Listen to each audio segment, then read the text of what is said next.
गांव बंधवा की सीमा पर एक छोटा सा घर था जिसमें रहते थे एक बुजुर्ग कुम्हार रामू चाचा।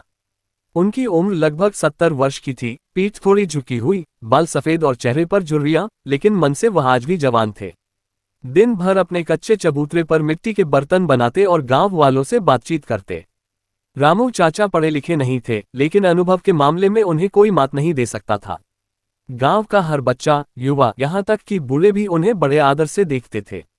कोई भी परेशानी होती, सबसे पहले लोग उन्हीं के पास सलाह लेने आते।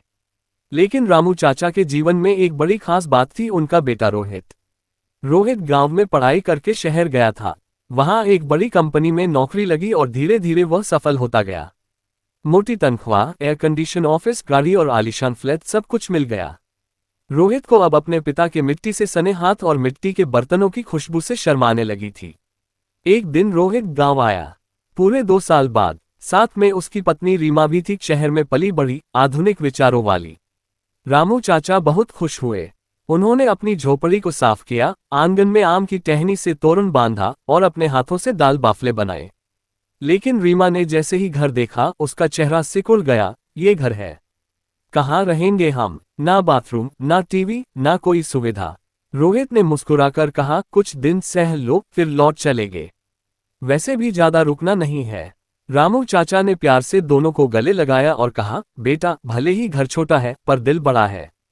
तुम जहां रहो घर वहीं बन जाता है। शुरुआत के 2 दिन किसी तरह कटे। रोहित को अब गांव की हर चीज बेमतलब लगने लगी थी। धूल भरी सड़कें, पानी का नल, मिट्टी के बर्तन और रामू चाचा की बेकार कहानियां। एक दिन सुबह सुबह रामू चाचा रोहित को अपने साथ खेत पर ले गए। रास्ते में वह अपने पुराने दोस्तों से मिलते गए। सबने रामू चाचा को आदर से प्रणाम किया और हंसते हुए बोले, बेटा आया है, बड़ा भाग्यशाली हो रामू। रोहित ये देखकर थोड़ा हैरान हुआ, इतने साधारण आदमी को इतना सम्मान क्यों? खेत पर पहुंचकर रामू चाचा ने कहा, बेटा, इस खेत ने मुझे सब कुछ दिया, अनाज, आत्मसम्मान और वो प्यार जो पैसे से नहीं खरीदा जा सकता। रोहित ने बोरियत से कहा, लेकिन ये सब क्या मायने रखता है शहर की जिंदगी में पापा? पैसा कमाए, सुख सुविधाएं लीजिए, यही असली सफलता है। रामू चाचा कुछ नहीं बोले, बस मुस्कुरा दिए। अगले दिन गांव के स्कूल में वार्षिकोत्सव था। प्रधानाचार्य ने रामू चाचा को मुख्य अतिथि के रूप में बुलाया। रोहित को बड़ा अजीब लगा, ये मेरे पापा अतिथि, क्या हास्य है। मगर जब रामू चाचा मंच पर पहुंचे और बोले, बच्चों, जीवन की असली पढ़ाई किताबों से नहीं, अनुभव से होती है। पैसा जरूरी है, पर उससे ज्यादा जरूरी है इंसानियत, विनम्रता और दूसरों की सेवा। पूरा हॉल तालियों से गूंज उठा। रोहित ने पहली बार अपने पिता को गौर से देखा। उनकी आंखों में चमक थी, शब्दों में वजन था और चेहरे पर संतोष। उस रात रोहित चुपचाप बैठा था। रामू चाचा पास आए और बोले, बेटा, तू बहुत बड़ा आदमी बन गया है, लेकिन अगर सफलता तुझे अपने जड़ों से दूर कर दे तो वो तेरा नुकसान है, दुनिया का नहीं। रोहित की आंखों में आंसू आ गए। उसने धीरे से पिता का हाथ पकड़ा और कहा, पापा, आज समझ आया, दौलत वो नहीं जो बैंक में है, दौलत वो है जो दिलों में बसी हो। अगले दिन रोहित ने गांव के स्कूल के लिए नई किताबें और एक कंप्यूटर दान किया। रीमा ने भी पहली बार गांव की औरतों के साथ बैठकर बातें की और महसूस किया, सरल जीवन में भी आनंद छिपा है।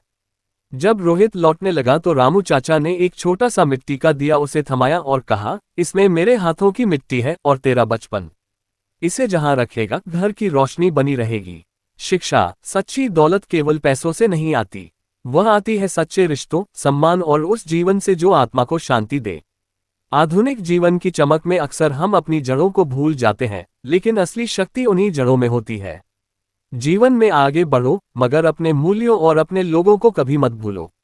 अगर आपको ये कहानी अच्छा लगा हो तो लाइक और सब्सक्राइब करें और अपने दोस्तों को शेयर करते हुए एक अच्छा सा कमेंट भी जरूर करें।